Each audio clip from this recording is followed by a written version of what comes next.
ഞാൻ 28 വർഷം മാതാമൃതാനന്ദമയി മഠത്തിലെ അന്തേവാസിയായിരുന്നു.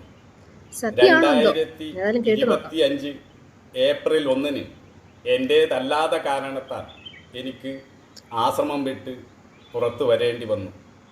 2024 മെയ് 30 രാത്രി 12:15 മുതൽ 12:37 വരെ ഞാൻ ഫോണിലൂടെ ചില വാദപ്രതിവാദങ്ങൾ നടത്തിയിരുന്നു.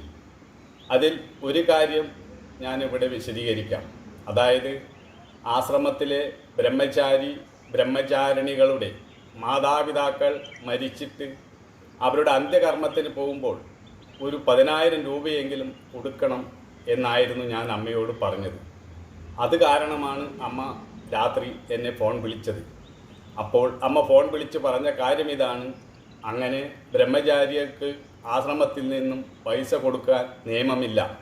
ഞാൻ ആരെയും നോട്ടീസ് അടിച്ച് വിളിച്ചിട്ടില്ല. ഇവിടുന്ന് പോവേണ്ടവർക്ക് പോവാം എന്നാണ് അമ്മ എന്നോട് പറഞ്ഞത്. അതിനെക്കുറിച്ച് കുറേ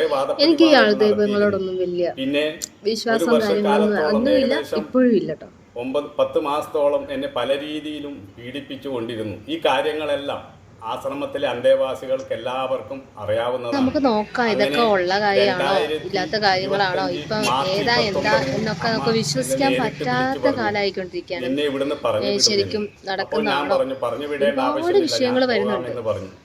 അങ്ങനെയാണ് ഞാൻ 2025 ഏപ്രിൽ 1 ആശ്രമം വിട്ട് പുറത്തു വന്നത്. ഞാൻ ആശ്രമം വിട്ട് പുറത്തു വന്നതിൻ്റെ അടുത്ത ദിവസം എൻ്റെ പേരിലുണ്ടായിരുന്ന കാലാവധി തികയാതെ ഫിക്സഡ് ഡിപ്പോസിറ്റ് ബാങ്കുമായി ഒത്ത് ആശ്രമം എടുത്തു.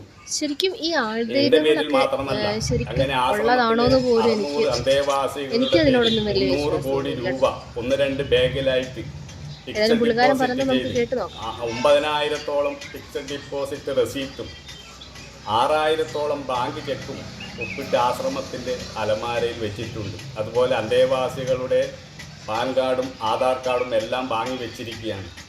ധർമ്മത്തെക്കുറിച്ചാണ് നമ്മൾ സംസാരിക്കുന്നത്. പക്ഷേ നമ്മൾ ചെയ്യുന്ന പ്രവൃത്തിയോ, ഒരു സാധാരണക്കാരന് വേണമെങ്കിൽ ഒരു തെറ്റ് ചെയ്യാം.